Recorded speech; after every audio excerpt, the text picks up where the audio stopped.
ദൈവനാമം വാഴ്ത്തപ്പെടട്ടെ. ക്രിസ്തുവിൽ ഏവർക്കും സ്നേഹ വന്ദനം. വിശ്വാസവും ശക്തിയും എന്നതിനെക്കുറിച്ച് നാം ചിന്തിക്കുകയുണ്ടായല്ലോ. എഫേസ്യ ലേഖനം 1:18-19 വാക്യങ്ങളിൽ അവന്റെ ബലത്തിൻ വല്ലഭത്വത്തിന്റെ വ്യാപാരത്താൽ വിശ്വസിക്കുന്ന നമുക്ക് വേണ്ടി വ്യാപരിക്കുന്ന അവന്റെ ശക്തിയുടെ അളവറ്റ വലിപ്പം ഇന്നത് എന്ന് നിങ്ങൾ അറിയേണ്ടതിനും പ്രാർത്ഥിക്കുന്നു. അപ്പോസ്തലനായ പൗലോസിന്റെ പ്രാർത്ഥനയാണല്ലോ ഇവിടെ നമുക്ക് മനസ്സിലാക്കുവാനായിട്ട് കഴിയുന്നത്. അവിടെ വിശ്വസിക്കുന്നവരുടെ മേൽ വ്യാപരിക്കുന്ന അളവറ്റ ശക്തി, അതിനളവില്ല. ലോകത്തിലെ ഏത് ശക്തിക്കും ഒരു അളവുണ്ട്. കുതിരശക്തിക്ക് ഒരു അളവുണ്ട്. മറ്റ് ഏതൊരു ശക്തിക്കും അതിൻ്റെതാകുന്ന ഒരു പ്രത്യേക അളവുണ്ട്.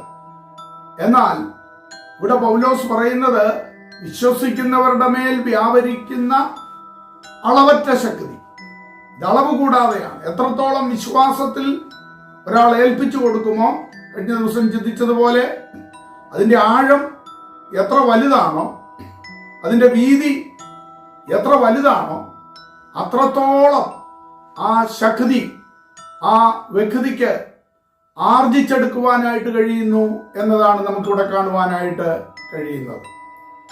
മറ്റൊരു കാര്യം നാം ചിന്തിക്കുമ്പോൾ, ഇലക്ട്രിക് പവർ അത് എല്ലാ വസ്തുക്കളിലും വ്യാപരിക്കത്തില്ല. അതിനൊരു ഗുഡ് കണ്ടക്ടർ ആവശ്യമാണ്, ഒരു നല്ല ചാലകം അതിനാവശ്യമാണ്.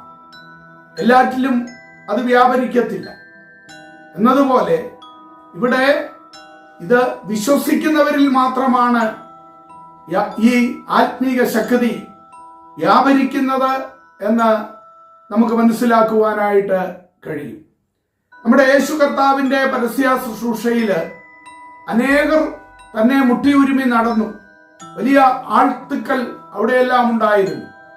എന്നാൽ അവരിൽ ആരിലും ദൈവത്തിന്റെ ശക്തി വ്യാപരിച്ചതായിട്ട് നമുക്ക് കാണുവാനായിട്ട് കഴിയുന്നില്ല. എന്നാൽ വലിയ ആൾക്കൂട്ടത്തിൽ പോലും വളരെ വിശ്വസിച്ചുകൊണ്ട് കടന്നു ചെന്ന പലരിലും വ്യാപരിച്ചു എന്നതും നമുക്ക് കാണുവാൻ കഴിയും. ആ ഒരു രക്തസ്രാവ സ്ത്രീ വളരെ വിശ്വസിച്ചുകൊണ്ട് യേശുവിന്റെ വസ്ത്രത്തിന്റെ തൊങ്ങലേൽ തൊടുവാനായിട്ട് കടന്നു ചെല്ലുകയാണ്. ഒരു ബർത്തിമായി വഴിയരികിലിരുന്ന് യാചിക്കുകയാണ്. യേശുവേ, ദാവീദ് പുത്ര എന്ന് നിലവിളിച്ച് കരയുകയാണ്. അപ്പോൾ ആരൊക്കെ വിശ്വസിച്ചുവോ അവരിലേക്ക് ആ ശക്തി വ്യാപരിച്ചതായി നമുക്ക് കാണുവാനായിട്ട് എക്കാലത്തും കഴിയുന്ന ചില യാഥാർത്ഥ്യങ്ങളാണ്. വ്യാപരിക്കുന്ന ശക്തി, അതിനെക്കുറിച്ച് നാം ഒന്നുകൂടി ചിന്തിച്ചു കഴിഞ്ഞാൽ നമുക്കറിയാം, ഇടുക്കിയിലോ പള്ളിവാസലിലോ അവിടെ ഉൽപ്പാദിപ്പിക്കുന്നതാകുന്ന ആ ഇലക്ട്രിസിറ്റി അല്ലെങ്കിൽ ആ വലിയ ജനറേറ്റർ, അത് നാം ചിന്തിക്കുമ്പോൾ അവിടെ നിന്ന് എത്ര പേര് കരം കോർത്ത് പിടിച്ചു നിൽക്കുന്നു എന്ന് സങ്കല്പിക്കുക. ഒരുപക്ഷെ കേരളത്തിലുള്ളവർ മുഴുവൻ കരം കോർത്ത് പിടിച്ചാലും അവരിലേക്കൊക്കെ ആ ശക്തി വ്യാപരിക്കുവാനായിട്ട് ഇടയായിത്തീരും. പക്ഷെങ്കിൽ അത് ഒരു വലിയ പവർ ആയതുകൊണ്ട് ഒരുപക്ഷെങ്കിൽ അവരിൽ പലരും മരണപ്പെടും എന്നുള്ളത് സത്യമാണെങ്കിലും, എത്രയൊരു വലിയ ചങ്ങലയായി നിൽക്കുന്നുവോ അവരിലേക്കെല്ലാം ആ ശക്തി വ്യാപരിക്കുക തന്നെ ചെയ്യും. ചേർത്ത് എത്ര പേര് പിടിക്കുന്നുവോ അവരിലേക്കെല്ലാം ആ ശക്തി വ്യാപരിക്കും. എന്നാൽ ദൈവിക ശക്തി ഇത് നശിപ്പിക്കുന്നതല്ല. യേശുവിന്റെ വസ്ത്രത്തിന്റെ തൊങ്ങൽ തൊട്ടവർ നേരത്തെ പറഞ്ഞതുപോലെ, അതേപോലെ പൗലോസിന്റെ റൂമാൽ കൊണ്ട് ആരുടെ മേലൊക്കെ ഇട്ടുവോ ആ പത്രോസിന്റെ നിഴൽ ആരുടെ മേലൊക്കെ തട്ടിയോ അപ്പോൾ അവിടെയെല്ലാം വ്യാപരിച്ചതായ ഒരു വലിയ ആത്മീയ ശക്തിയാണ് നമുക്കിവിടെ കാണുവാനായിട്ട് കഴിയുന്നത്. അതെ പ്രിയമുള്ളവരെ, എത്രത്തോളം നാം ദൈവവുമായിട്ട് ചേർന്ന് വസിക്കുമോ, പരിശുദ്ധാത്മാവുമായിട്ട് ചേർന്ന് വസിക്കുമോ, അത്രത്തോളം ഈ ദൈവിക ശക്തി അവരിലേക്കെല്ലാം വ്യാപരിക്കുന്നു. എന്നാൽ ഇത് നശിപ്പിക്കുന്ന ശക്തിയല്ല, മറിച്ച് ഒരുവനെ ഉദ്ധരിക്കുന്ന, വിടുവിക്കുന്ന, സൗഖ്യമാക്കുന്ന, രക്ഷിക്കുന്ന, പാപമോചനം നൽകുന്ന, നിത്യത നൽകുന്ന ദൈവശക്തി എന്ന് മനസ്സിലാക്കിക്കൊണ്ട് വിശ്വാസത്തോടെ ആ ദൈവശക്തിയുടെ അടുക്കലേക്ക് കടന്നിയെല്ലാം സ്പർശിക്കാം, ദൈവകരങ്ങളിൽ ഏൽപ്പിക്കാം. ദൈവത്തിന്റെ ശക്തി, പരിശുദ്ധാത്മശക്തി അഗ്നിനാവുകളായി പടരുന്നു. ദൈവത്തിന്റെ ശക്തി, പരിശുദ്ധാത്മശക്തി അഗ്നിനാവുകളായി പടരുന്നു. പാപത്തിന്റെ കെട്ടുകൾ പൊട്ടിത്തകരുന്നു, ശാപത്തിന്റെ ബന്ധനങ്ങൾ അഴിഞ്ഞു വീഴുന്നു. ഈ ജനത്തിന്റെ ഇടയിൽ ദൈവാത്മാവ് വരുമ്പോൾ തളർന്ന കൈകാൽ മുട്ടുകളെല്ലാം ശക്തി പ്രാപിക്കുന്നു. വരണ്ടുവറ്റിയ ഹൃദയത്തിൽ പുതുജീവൻ നിറയുന്നു. ഒരു കുളിർത്തന്നലായി എന്നകതാരിതിൽ പുതുജീവൻ തരും ദൈവ സാന്നിധ്യമേ.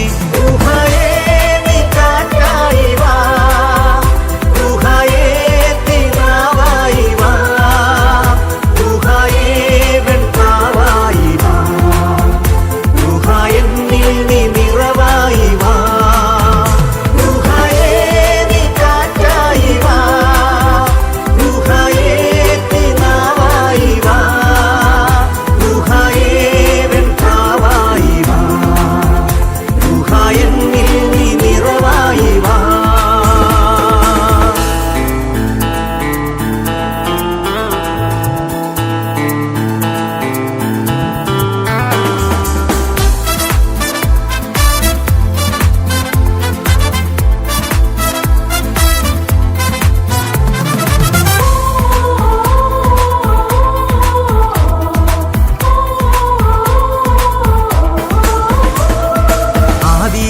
പരിശുദ്ധാത്മാവാഗതനാകുന്നു.